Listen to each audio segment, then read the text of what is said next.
I heard a story that's really was so hard for me to deal with, and it made me think about this from my own life. But when we think about burnout, that is a little bit more permanent. Vicarious trauma, I would say, is much more severe than that. And so I need to know, because self-care is the most important thing I can do for myself, to be in the helping profession, like a therapist. But I do think having a community of people who understand what it's like to be able to say, I had an especially hard day today. Sharing is critical. It's good to know your personality, right?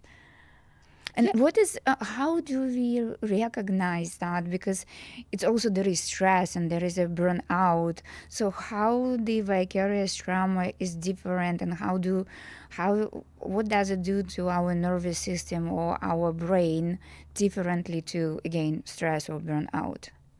Well, it's not that dissimilar, but I would say it's often the extent. So vicarious trauma is probably going to set in a way that is kind of deeper, that might last longer.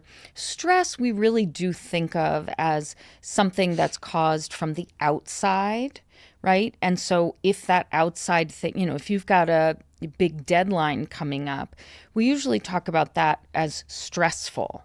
And when that deadline passes, the idea is that the stress would ease up, until the next deadline. But when we think about burnout, that is a little bit more permanent. And I can recognize burnout in myself when I begin to become apathetic. So as a psychotherapist, I better be, right? Very empathic. And when I know that I'm burned out or burning out is when I begin to feel a bit jaded about something, about a situation or a particular client, where I find myself being quite irritable. And again, that's just what I know about myself. Everyone has to figure it out for themselves. But irritability is a big one where, our tolerance for things. So if I might have a ton of tolerance for someone who reschedules all the time, when I'm burned out, my tolerance for that is much lower. And so I need to know, because self-care is the most important thing I can do for myself, to be in the helping profession, like a therapist, or really, again, any of the things you talked about in the medical profession, in the legal profession, translators, all of it. You are helping people. So that's when I need to take a little moment and figure out, where do I need to cut back? Do I need a day off? Do I need to go get a massage that weekend? But vicarious trauma, I would say, is much more severe than that. And so it's not that taking just a simple rest one day is probably going to be enough. That's where you do want to look at things like having your own therapist, or, having a community where you can talk about this. Now, of course, you talked about NDAs and confidentiality. No one is saying that you can't talk about specifics. You can't talk about people. But I do think having a community of people who understand what it's like to be able to say, I had an especially hard day today. I heard a story that's really was so hard for me to deal with, and it made me think about this from my own life. So where you're maybe using what happened to then talk more about, yourself and share. Sharing is critical. I am a huge proponent of therapy, obviously. I am in my own therapy and have been for many years, and it helps me do my job better because I have to get out of my own way to be fully available to someone else. And so you do have a responsibility to, work through the vicarious trauma that you might be feeling in order to keep showing up for that person. And if you don't, you're not going to be able to continue to do what you do. And that's why boundaries matter so much. People think boundaries are kind of mean or distancing. But what I love to think about is that boundaries are actually there to save relationships. So if you're important to me and I'm working with you, and I start to feel overwhelmed by your trauma, and I need to take a 5-minute break, go splash cold water on my face, that's a boundary I'm setting. I would say, I need to step out for a moment. That is in service of our relationship. I am saying this matters to me so much that I'm going to set a boundary, take care of my own need so I can return the best way possible. And so when you don't set boundaries, you're actually sabotaging the relationship because you're not going to be able to stay in it because it's going to be too overwhelming. So I always want people to really think about, now boundaries are hard to set. I'm not suggesting they're easy, and they're really hard to set when you have no experience doing it. But it's hard to set and how to keep them, right? Because sometimes we set it, but then we do not keep it. Right, and that's on you. Yeah. People always say, but they're not going to agree to the boundary. And the other person has no need to agree to the boundary. Because a boundary is saying, if this, then I'm going to do, if X, then I'm going to do Y. It actually doesn't involve the other person. It says what you are going to do. You're not saying if you, if you speak badly about my mother again, you need to leave. You can't force that person to not talk badly about your mother or leave. But what you can say is, if you speak badly about my mother again, I'm letting you know that I'm going to leave the room and not come back. Right. So that's a boundary. Now, whether you stick to your own boundary is on you, of course. And it's also communication, right? Because it's also how you communicate that. It doesn't have to be something aggressive. It can be very polite, and it can be the way that the other person understands. Clear is kind. Right. Clear is kind. And simple. Simple, straightforward. Don't use a lot of words. People always want to use lots and lots of words for things.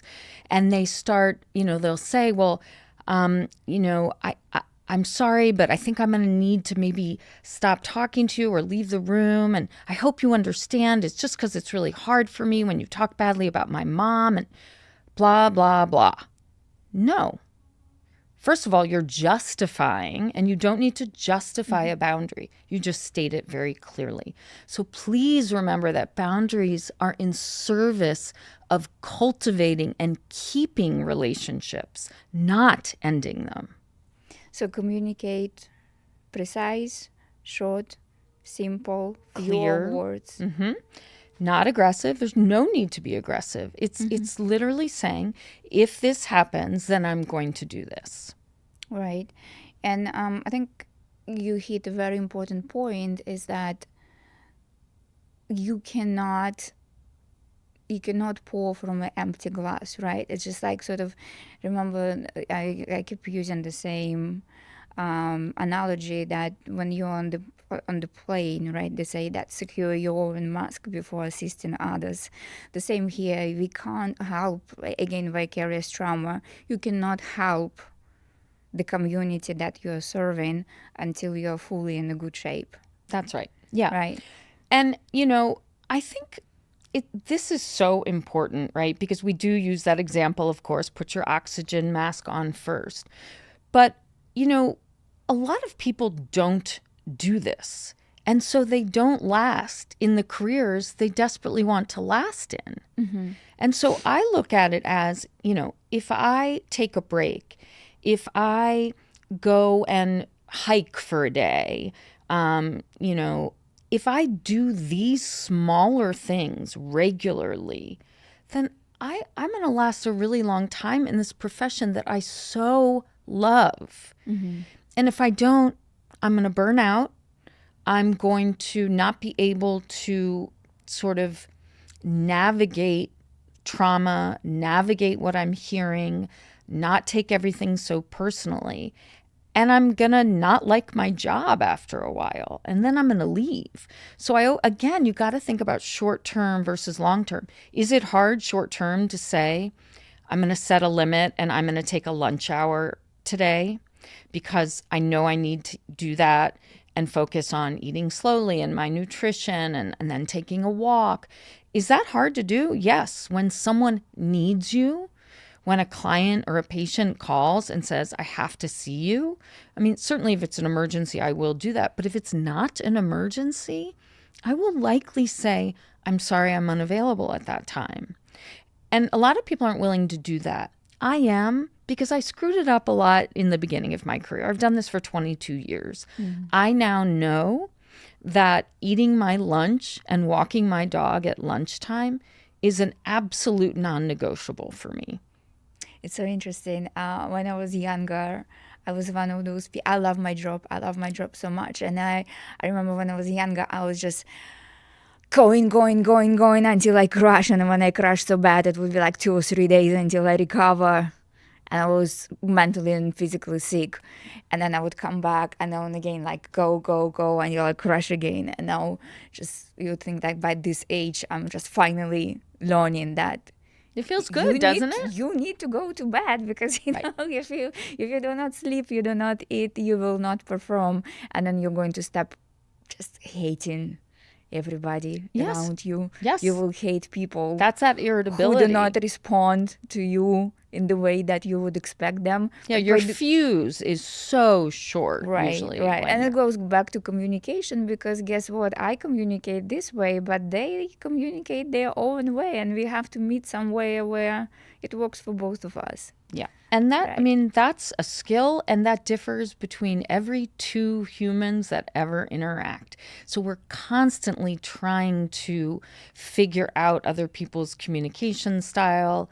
Hopefully, we're trying to adapt to them, and hopefully they're trying to adapt to us. Now, of course, that doesn't always happen, but certainly that's the goal, is to try to create something between two people that is good enough for both. It's a good enough communication. There is no perfect communication.